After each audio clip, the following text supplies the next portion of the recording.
जे वस्त्र तयार व्हायची त्याचा थ्रेड काउंट हा 800 तर कॉमन होता, मिनिमम होता, 1200च्या आसपास असायचा, त्याही पेक्षा जास्त असायचा. आणि प्रोफेसर जोसेफ बेक नावाचे एक इतिहास संशोधक आहे, त्यांना जुना एक भारतातला कपडा मिळाला मलमलचा. त्या मलमलच्या कपड्या, ढाके की मलमल आपण म्हणतो, त्या मलमलचा थ्रेड काउंट त्यांनी काढला, तो होता 2425. नोबडी कुड बिलीव्ह. पण ते कापडाचा तुकडा पुरावा म्हणून समोर आहे. तो जोसेफ बेक तो दाखवतो लोकांना की आज मशीन ज्या पद्धतीचा थ्रेड काउंट करू शकत नाही, आपले विणकर हाताने त्या पद्धतीचा मलमल तयार करायचे.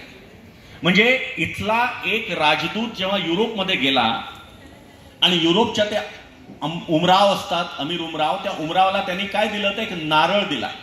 लोकांना वाटलं हा काय नारळ देतोय. त्या नारळाला जेव्हा त्यांनी उघडूमध्ये 24 यार्डचं कापड होतं एका नारळामध्ये, 24 यार्डचं कापड. त्यांनी लिहिलं आहे 7 यार्ड 9 इंचाच्या कापडाचं वजन मात्र 2 ग्राम होतं. ही आपली कौशल्य होतं, ही आपली एक्सपर्टीज होती. या पद्धतीचा माल आपण सर्वच क्षेत्रामध्ये आपण अत्यंत उत्कृष्ट माल तयार करणारे होतो. म्हणून जगभर आपला माल जायचा, म्हणून जगभर आपला व्यापार व्हायचा, म्हणून जगभरातून संपत्ती भारतात यायची.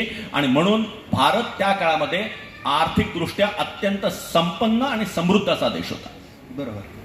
हे एकीकडे जसं व्यापार तुम्ही सांगता आहात, भारत ओळखला जातो मूल्यांसाठी म्हणा किंवा इथल्या संस्कृतीसाठी.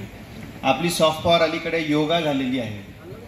भारताच्या समृद्धीतला एक महत्त्वाचा किंवा ज्याला पोर्ट्रे करता येईल असा घटक म्हणजे आपली मंदिरं किंवा स्थापत्यशास्त्र आहे. त्यांच्यासाठी आपण ओळखले जातो.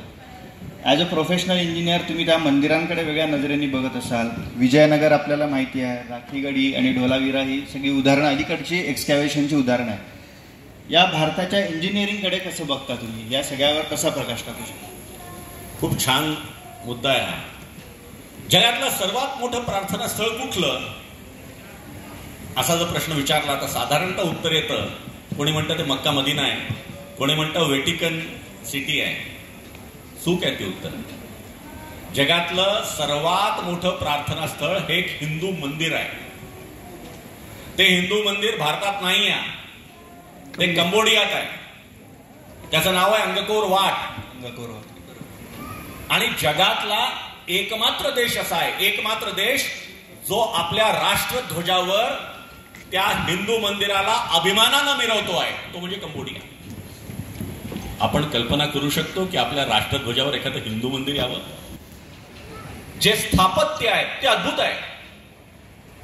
म्हणजे आपण ज्या वेगवेगळ्या गणिताच्या सिरीज म्हणतो, त्यात पिंगल ऋषींनी जी मेरू प्रस्तर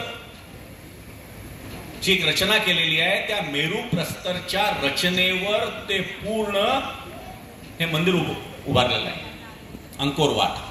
आणि फक्त अंकोर वाट का, त्या काळातले जर आपण अभियांत्रिकीचे चमत्कार बघितले तर अनेक दिसतील आपल्याला, अनेक.